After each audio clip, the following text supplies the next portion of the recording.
Last season, FC Barcelona made headlines by destroying teams, scoring unbelievable goals, and playing in a way that embarrassed even the best players in the world. But their defense never really felt fully self-assured. And so, after winning so much and seeing basically every other team make signing after signing to deepen their squads, you'd expect Barcelona to do the same and address their issues. And after a little bit of that, well, we lost our starting center back from the year before on a free to Saudi Arabia. Hello, darkness, my old friend. So today, we're going to talk about why that happened, how this is going to affect the squad, and why it might not necessarily be the worst thing in the world, even though it sucks. Inigo Martinez will leave Barcelona with immediate effect. All right. So literally a week ago on the second channel, I said that Barcelona were in a fantastic spot, that because of the signings that we had made, we would be in a very solid spot going into the beginning of the season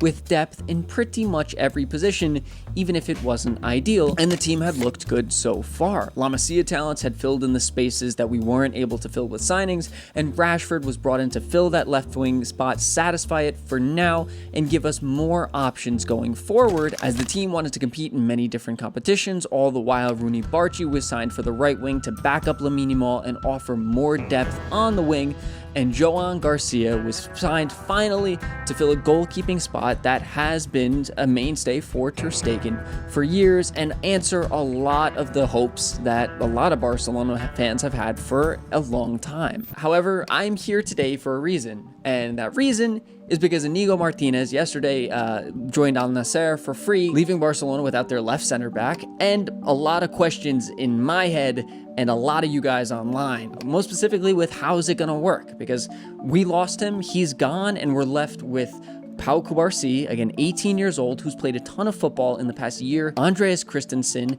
and Ronald Araujo, both of which we've got some things to talk about. And I think the best place to start is why they haven't yet, and probably won't, sign a replacement this summer. Last season, amongst all the top 2 finishers in each of the top 5 leagues, only Liverpool and Leverkusen conceded more than Barcelona. However, Barcelona wasn't that far behind. They're all kind of in a similar level, so it's not like they conceded a ton of goals in the league. So where is this idea that they're not the best defensively come from? Major games against big teams. Specifically, obviously, the Inter Milan matches, the second leg being the most prominent.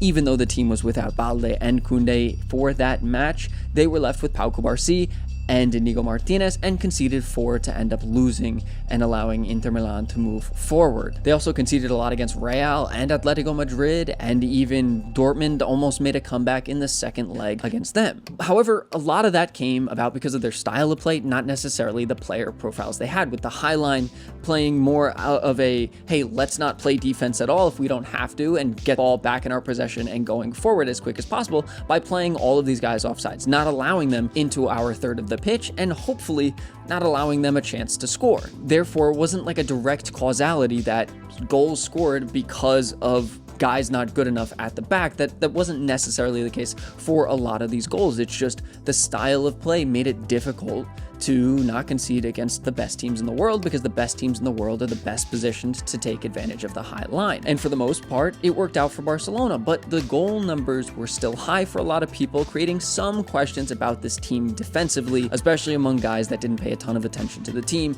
and were just looking at it at face value. I'm looking at you, ESPN FC. You guys do it a lot and kept calling into question this high line over and over again when it didn't really become an issue until the end of the season, and that's because Cubarsí and Inigo Martinez maybe were playing a ton of football. And that's a big point, because Christensen and Araujo, Barca's backup or other 2 center backs last season, were more or less not around for the first entire probably 4 months of the season, and then in and out throughout the rest of the year. They just weren't around. They weren't available for FC Barcelona, for Hansi Flick to choose from, putting more and more strain and stress on Cubarsí and Inigo Martinez, which is one of the main reasons I think Inigo decided to leave. He realized he probably couldn't handle another season at the top level playing this much football, and at 33 years old, wanted to go get a payday from Saudi Arabia. There's nothing wrong with that, and I do believe Hansi Flick has known about it for a while. That's likely part of the reason that he was trying Gerard Martin at left center back in the warm-up games, and we've seen a lot more of Ronald Araujo at center back than we did see him throughout the end of last season, probably because Hansi knew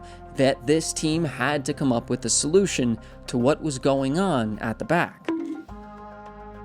But one of the things that really grinds my gears and that I've seen complained about probably the most online is the fact that Barcelona is losing Inigo Martinez for free to Al Nassr, the team that is paying Ronaldo probably 12 billion euros a season, and the league that has been buying up players from all the top teams in the world, giving them more money to spend, and they are spending it. All the while, Barcelona is left struggling and scrambling yet again in a weird position financially. Now, I'm not faulting Saudi Arabia or Inigo Martinez in this. This is Barcelona's contractual agreement team that came up with this clause that allowed Inigo Martinez to leave. But now Barcelona are without him, and yes, that does free up some salary space, but because Barcelona are not in this one-to-one rule, they are not able to fill that 14 million euro space up fully with the registration of another player and are only allowed to use a percentage of it. And according to the reports that I've seen online, that percentage of it is not enough to register either Joan Garcia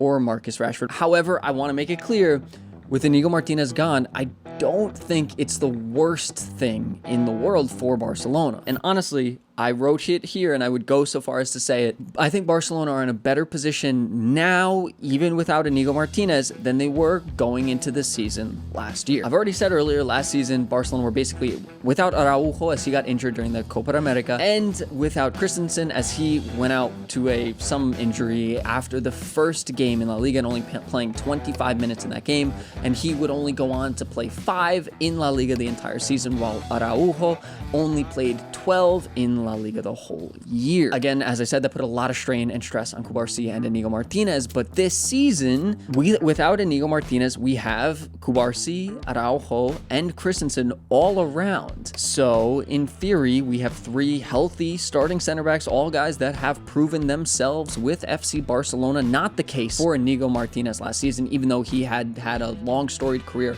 in La Liga, hadn't proven himself because he barely played for Xavi the year before. And so we do have slightly more depth, not a ton, but more than last season. We're still left with questions though. For one, we're really unsure about how Ronald Araujo will fit into Hansi Flick's setup.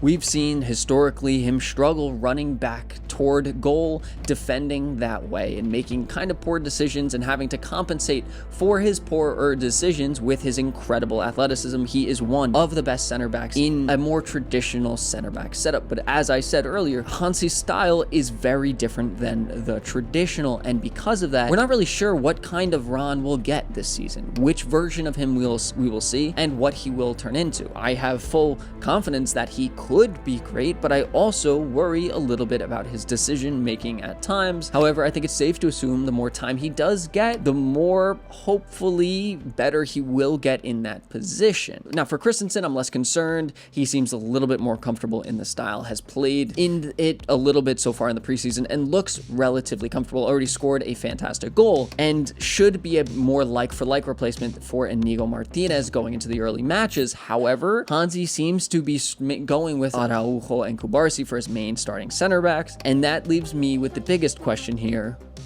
health. These are 2 of the most injury-ridden players Barcelona has had in recent years, and that can put Barcelona at significant risk if they are to lose even one of these 3 players. As I said, Cubarsí is very young, hasn't, fingers crossed, knock on wood, whatever you want to say, hasn't had any significant injuries, and so, there can be more confidence put into him. But Ronald Araujo and Andreas Christensen have played very inconsistent football over the past few years, being in and out of the squad due to injury, and I can't imagine that this year could be any different. Now, they have played consistently before. I would think that having 3 healthy center backs that can rotate well can maintain the load a little bit, and then if you think about that, you can always throw Koundé into that mix, or Eric Garcia, or Gerard Martin. But the problem with those is those are really our only depth center back options, and they are all in separate positions. They all have responsibilities in other positions. Now, there will be more depth around there. Joffre Torrance is coming up on the left side, and we do have a little bit going on with Marc Bernal coming back at CDM, and Casado potentially somehow being able to add more strength to that back line, whether that is as playing a center back or what that turns into. However, it still has a lot of risk, especially when we want to compete in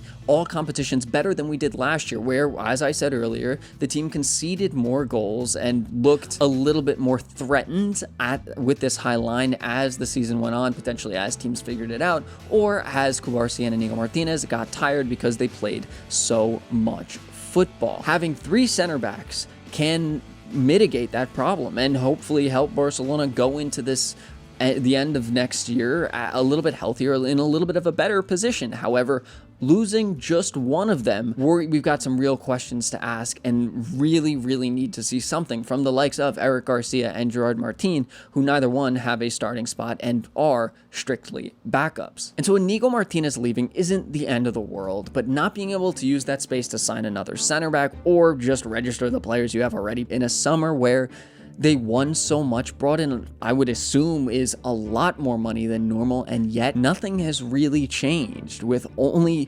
25 million euros going out.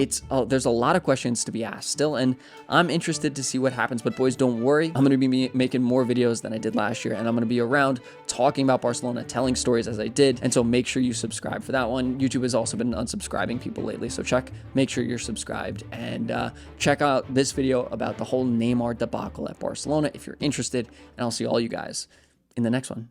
Peace.